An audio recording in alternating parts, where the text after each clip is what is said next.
우리 승아 멀미해요. 제발 좀 똑바로 들어주세요. 관을 뒤따라가는 엄마는 울부짖고 또 울부짖습니다.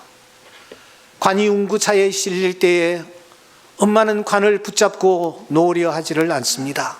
안 돼, 안 돼.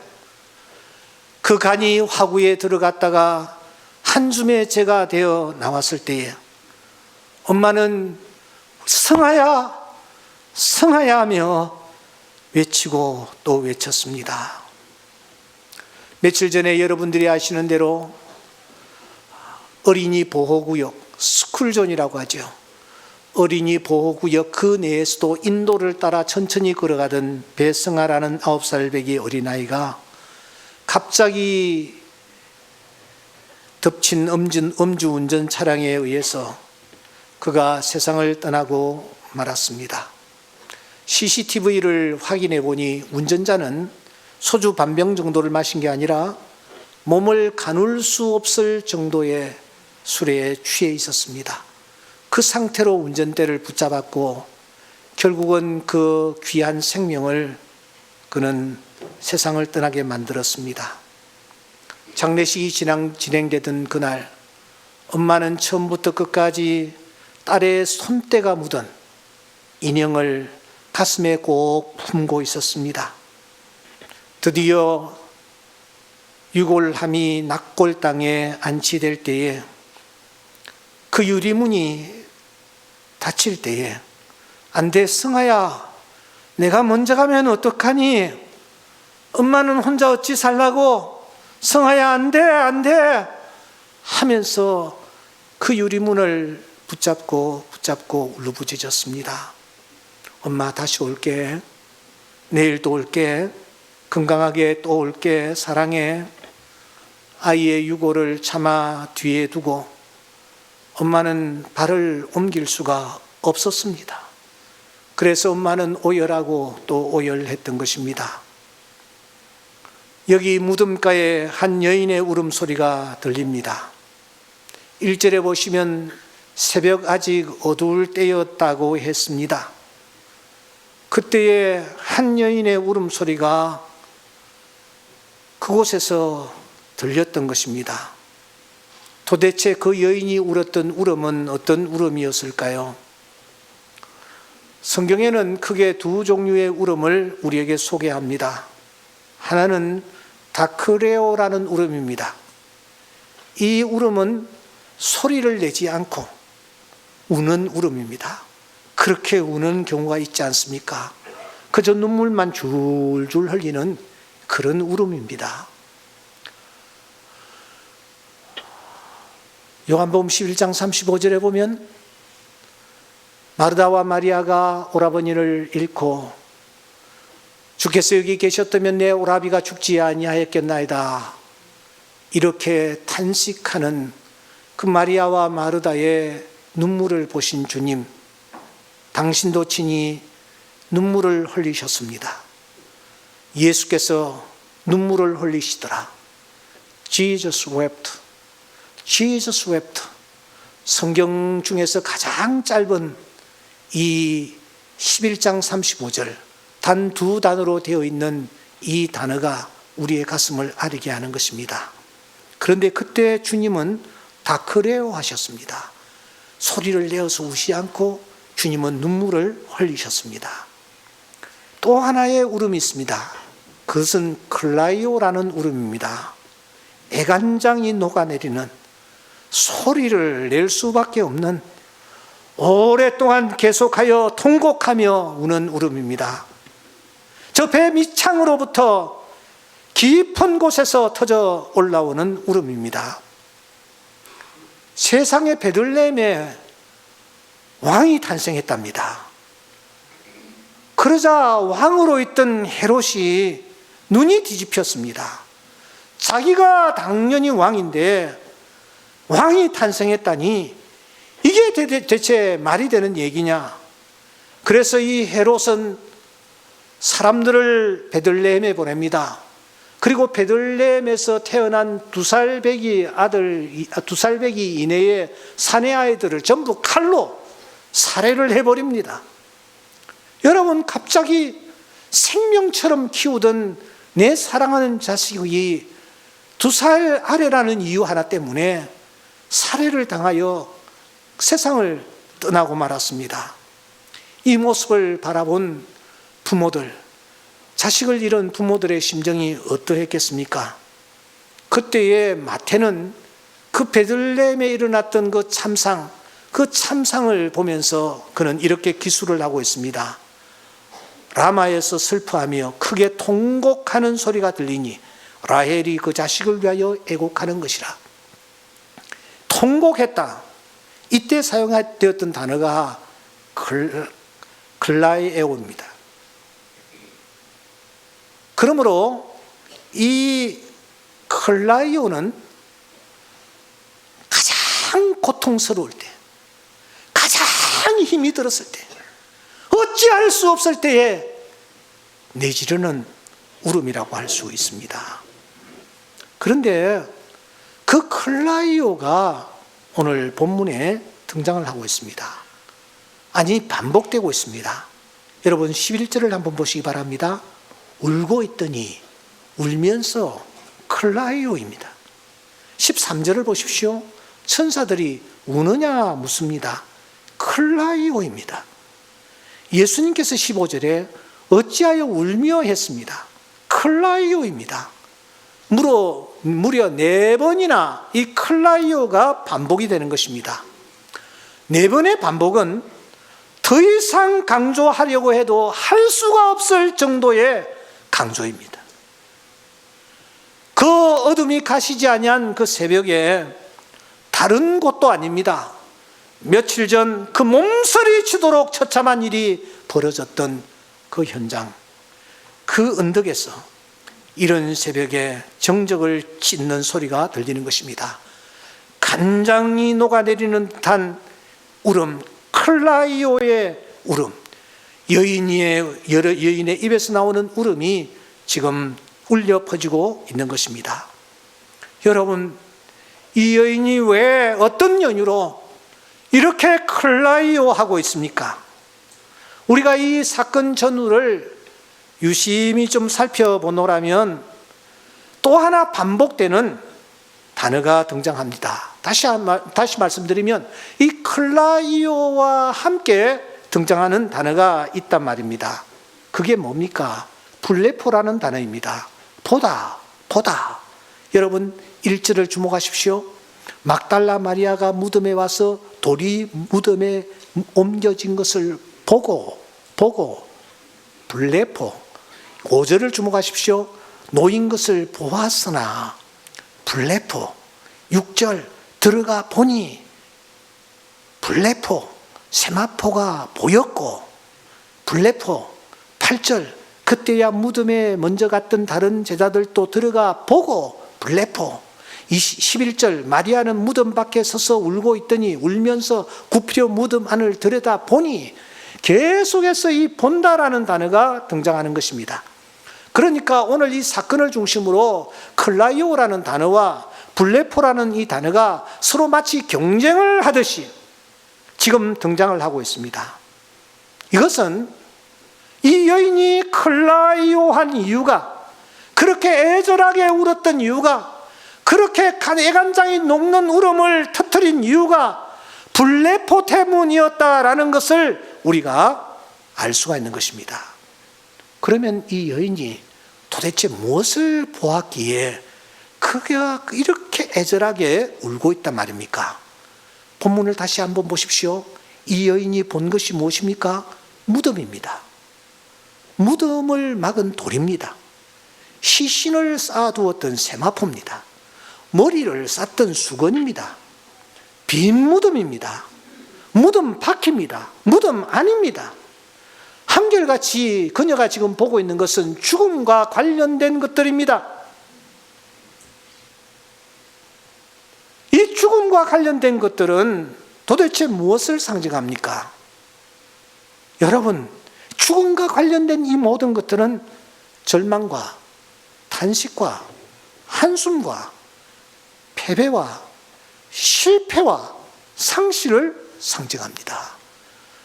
무덤이 있는 곳, 죽음이 있는 곳에는 이러한 것들이 드리워져 있기 때문입니다. 그런데 이 여인이 지금 이것들을 보고 있는 것입니다. 그런데 이 블레포라는 이 단어는 단순히 본다라는 뜻, 그 뜻을 넘어 관망한다, 주의 깊게 살핀다, 확인해 본다, 깨닫다 하는 뜻을 다 담고 있습니다. 그러니까 이 블레포라는 단어는 단순히 이렇게 본다 하는 뜻이 아닙니다. 내 시선을 고정시키고 내가 그것에 집중하고 있다라는 뜻을 담고 있습니다. 이렇게 이 여인이 새벽에 그 무덤가에서 이러한 것들을 본 결과 그에게 나타났던 것은 도대체 무엇이었습니까? 첫째로 클라이오였습니다. 다크레오도 아닌 클라이오였습니다. 애절한 울음, 하염없는 울음, 통곡. 계속 그녀가 그 새벽에 죽음을 주시하고 세상을 주시하고 썩음을 주시하고 시간을 보내다 보니 그 무덤에 자신의 모든 것을 고정시키고 있다 보니 그녀에게 나타난 것은 통곡과 절망과 탄식과 한숨뿐이었습니다. 또 무엇이었습니까? 그 무덤을 주시하고 무덤에 집중하고 있다 보니 판단의 오류가 생기기 시작했습니다. 울다 보니까, 무덤에 집중하다 보니까 상황을 올바르게 판단하지 못하고 있는 것입니다. 무덤을 바라봅니다. 무덤의 돌을 바라봅니다. 세마포를 바라봅니다. 빈 무덤을 바라봅니다. 이런 것들에 계속 자신의 시선을 고정시키다 보니 지금 자기 눈앞에 펼쳐지는 상황을 제대로 파악을 하지 못하고 해석을 하지 못하고 있는 것입니다. 그는 생각합니다. 아하, 무덤 속에 시신이 없는 것을 보니 누군가 분명히 예수님의 시신을 훔쳐간 것이 분명하다, 이렇게 확신하고 있는 것입니다. 여러분, 예수님의 시신을 누가 훔쳐갔기에 그 현장에 예수님의 시신이 없었습니까? 심각한 판단 오류였던 것입니다. 셋째로, 영적으로 소경이 되어가고 있었습니다. 그곳을 향하여 계속 집중하다 보니 그의 눈이 점점 어두워졌습니다. 그 옛날 발람처럼 말입니다. 라오디게아 교회 성도들처럼 말입니다. 20장 15절에 보니 이 여인은 예수님을 동산지기로 착각하고 있는 것입니다. 주님을 알아보지 못하고 있는 것입니다. 사랑하는 여러분, 여러분들은 지금 어떻습니까? 무엇에, 어디에 여러분의 시선을 집중시키고 있습니까? 밤낮 자고 일어날 때마다 골똘하게 생각하는 것이 도대체 무엇입니까? 잠을 자다가 일어나서 여러분들은 무엇에 집중하고 있습니까? 여러분들이 바라보고 여러분들이 생각하는 관심사는 도대체 어떤 것들입니까?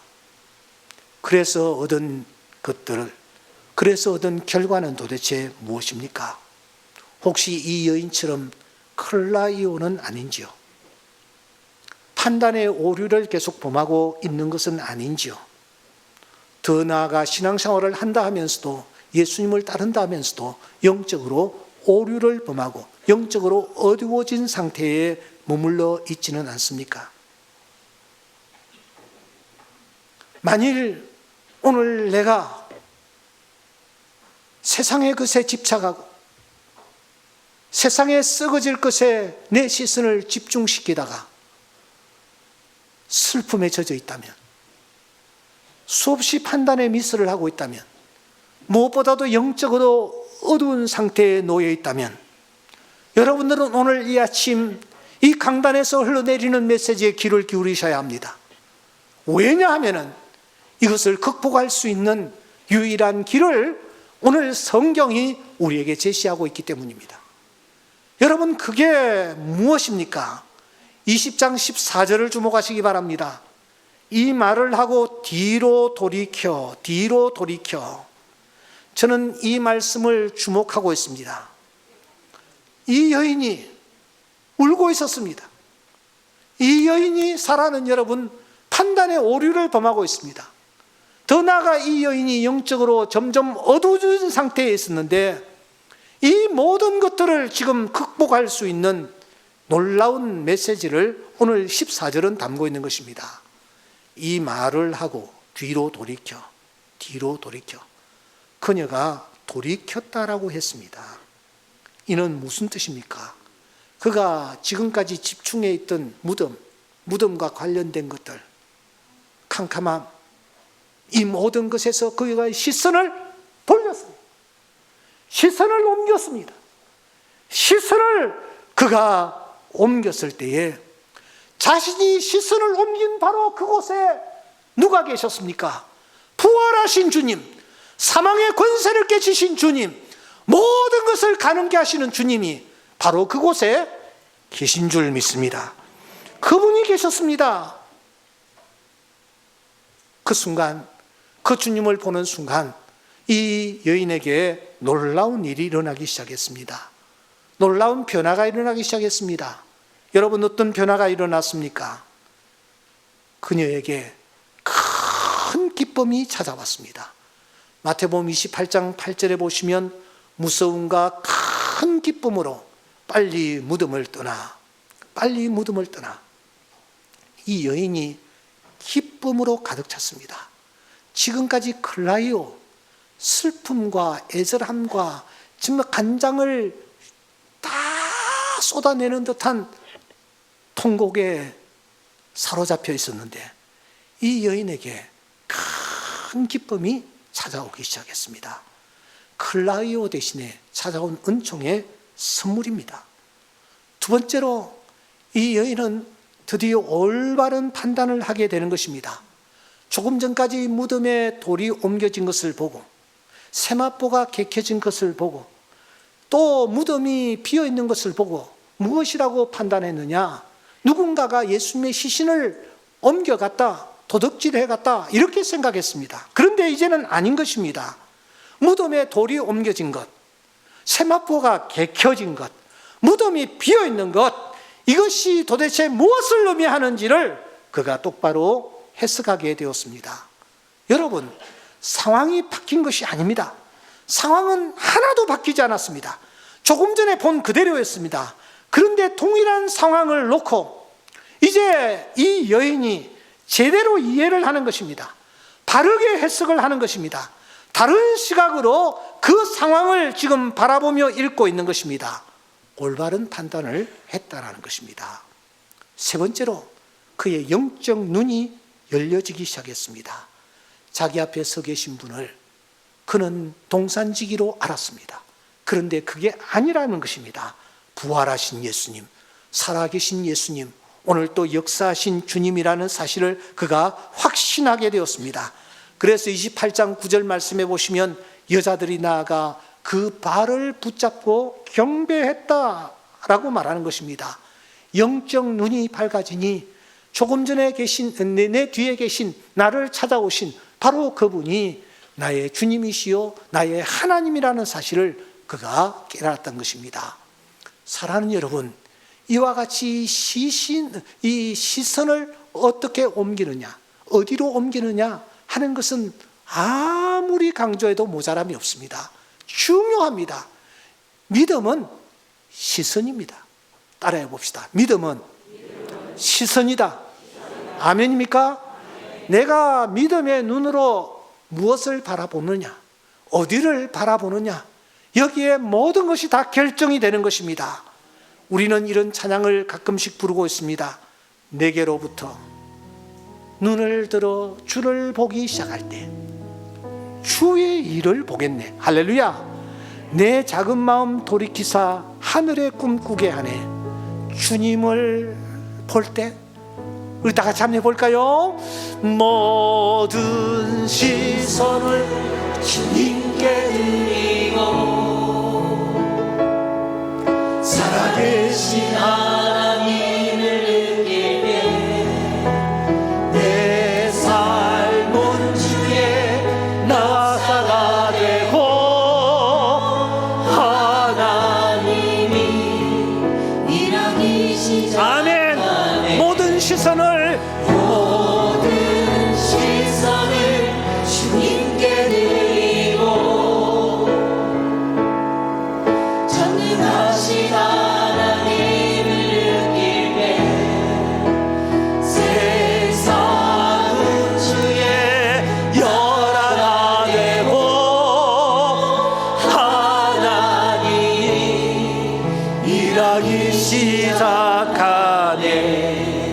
할렐루야, 할렐루야. 우리가 우리의 시선을 주님께로 향할 때 부활하신 주님은 그곳에 계시면서 주의 역사를 일으켜 가시는 줄 믿습니다. 우리가 해야 할 일은 오직 한 가지, 시선을 그분께 두는 것입니다. 예수께로 돌이키는 것입니다. 예수께로 돌이킬 때에 바로 그곳에 주님이 계셔서 나의 삶을 주관하시고 인도하시며 간섭하시고 은혜 베풀어 주실 줄 믿습니다. 그러면 우리가 예수님께로 돌이킨다 하는 것이 도대체 무엇이냐? 이것이 풀어야 할 숙제입니다. 이 당시에는 부활하신 예수님이 베드로 앞에도 나타나시고 도마 앞에도 나타나시고 여인들 앞에도 나타나시고 했습니다. 그러니까 우리가 주님께로 몸을 돌이킨다라는 것은 해석하기가 쉽습니다. 그런데 오늘 우리는 주님을 볼 수가 없습니다. 주님이 내 눈앞에 나타나지도 않습니다. 그런데 어떻게 하면은 주님께로 몸을 돌이키는 것이 될까? 이게 우리의 숙제입니다. 여러분, 어떻게 하면은 내가, 오늘을 살아가는 내가 주님께로 몸을 돌이키는 것이 될까요? 이 질문을 가지고 저는 이 본문을 깊이 묵상했습니다. 그때 성령께서 알려주셨습니다. 예수님 당시에 예수님께서 예수님 자기 자신과 무엇을 일치시켰는지를 살피라는 것이었습니다. 예수님께서 무엇을 자기 자신과 일치시키셨습니까? 크게 세 가지입니다. 잘 들으세요. 첫째는 예수님께서 하나님의 말씀과 자기를 일치시켰습니다. 아멘입니까? 요한은 이렇게 말합니다. 말씀이 육신이 되어 우리 가운데 거하셨다. 주님이 말씀하십니다. 너희가 성경에서 영생을 얻는 줄 생각하고 성경을 연구하거니와 이 성경이 곧 내게 대하여 증언하는 것이니라. 예수님이 하나님의 말씀과 자기 자신을 일치시켰습니다. 그러므로 예수께로 돌이킨다라는 것은 하나님의 말씀에 돌아가는 것입니다. 우리가 말씀 가까이 나아갈 때에, 말씀으로 돌아갈 때에 그 사람이야말로 예수께로 자기의 몸을 돌이키는 것과 마찬가지입니다. 사랑하는 여러분, 말씀을 사랑하시기 바랍니다. 말씀으로 돌아가시기 바랍니다. 하나님의 말씀은 살았고 운동력이 있어 좌우의 날씬 어떤 이한금보다도 더 예리하여 우리의 영과 혼과 관절과 골수를 찔러 쪼갤 뿐만 아니라 우리의 마음과 생각을 감찰하시는 생명의 말씀임을 믿습니다. 이 말씀으로 돌아가는 것이 곧 예수께로 돌아가는 것입니다. 두 번째, 예수님은 소자와 자신을 일치시키셨습니다. 양과 염소의 비유에서 주님이 말씀하십니다. 내가 진실로 너희에게 이르노니 너희가 여기 내 형제 중에 지극히 작은 자 하나에게 한 것이 곧 내게 한 것이니라. 무슨 말입니까? 주님이 소자와 자기 자신을 일치시키고 계시다라는 것을 우리에게 알려주는 것입니다. 주님이 어디에 계십니까? 소자들과 함께 계십니다. 약한 자들과 함께 계십니다. 병든 자들과 함께 계십니다. 가난한 자들과 함께 계십니다. 옥에 갇힌 자와 함께 하십니다. 소외된 자들과 함께 하십니다. 어린이들과 함께 하십니다. 이들은 다 소자들입니다. 그런데 그 소자들과 예수님을 일치시키고 있단 말입니다. 그러므로 우리가 예수님이 어디 계시는지를 찾아보려면 소자에게로 다가갑니다. 소자들과 주님이 함께 계시는 것입니다. 사랑의 바자회가 코앞에 닥쳤습니다. 우리가 난치병 아이 11명을 가슴에 품고 이 귀한 일을 행하는데, 사랑하는 여러분, 그것이 곧 예수께로 몸을 돌이키는 것입니다. 그들을 위하여 내가 할 수 있는 일을 내가 감당하며, 부족하지만 내가 한 귀퉁이를 내가 들겠다라는 그런 자세로 우리가 이 일에 임할 때 바로 그것이 예수께로 몸을 돌이키는 아름다운 행위라는 사실을 우리가 기억할 필요가 있습니다. 마지막으로 예수님께서 자기 몸을 무엇과 일치시키셨습니까? 그것은 바로 교회였습니다. 주님이 말씀하십니다. 내가 이 반석 위에 내 교회를 세울 것이다. 주님이 말씀하십니다. 내가 내 아버지 집에 있어야 될 줄을 알지 못하셨나이까? 주님은 교회를 내 교회라고 말씀하십니다. 바울은 이 교회를 그래서 그리스도의 몸이라고, 한 걸음 더 나아가서 그의 몸된 교회라고 그렇게 말씀을 하십니다. 그러므로 교회는 예수님이십니다.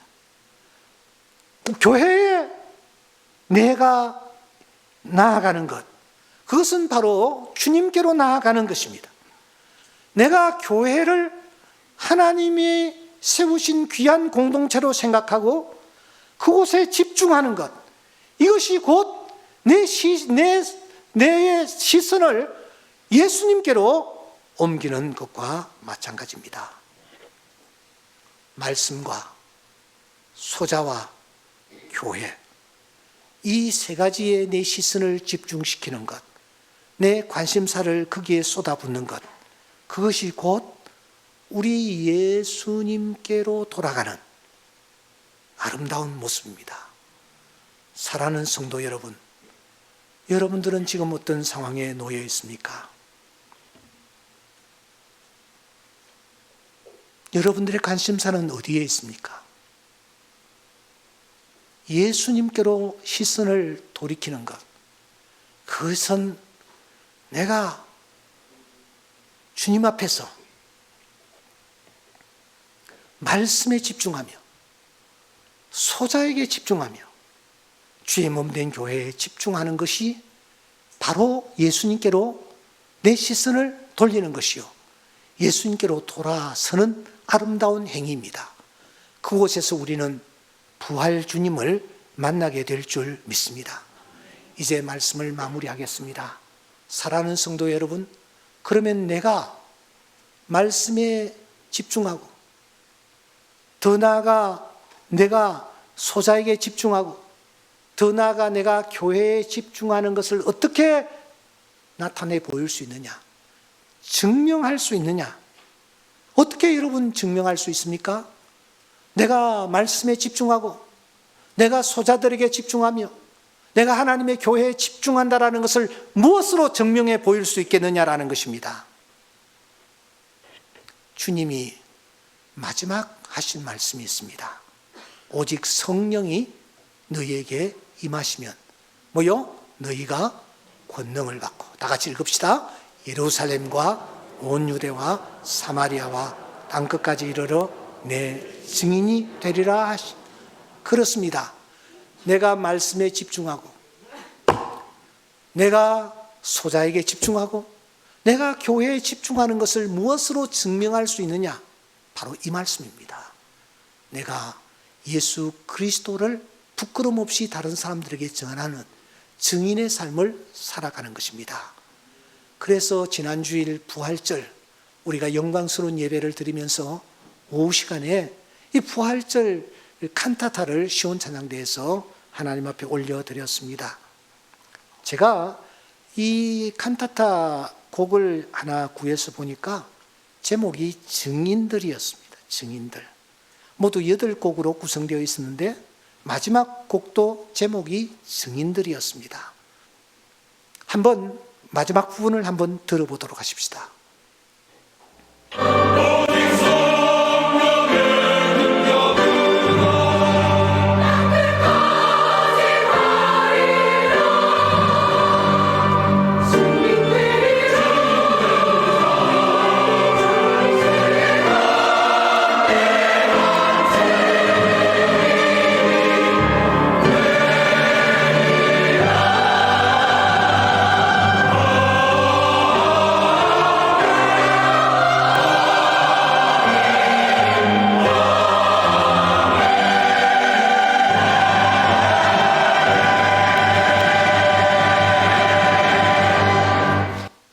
사랑하는 성도 여러분, 여러분들은 지금까지 무엇에 집중하셨습니까?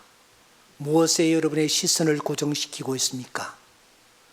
그 결과 나타나는 것이 무엇입니까? 혹시 이 여인처럼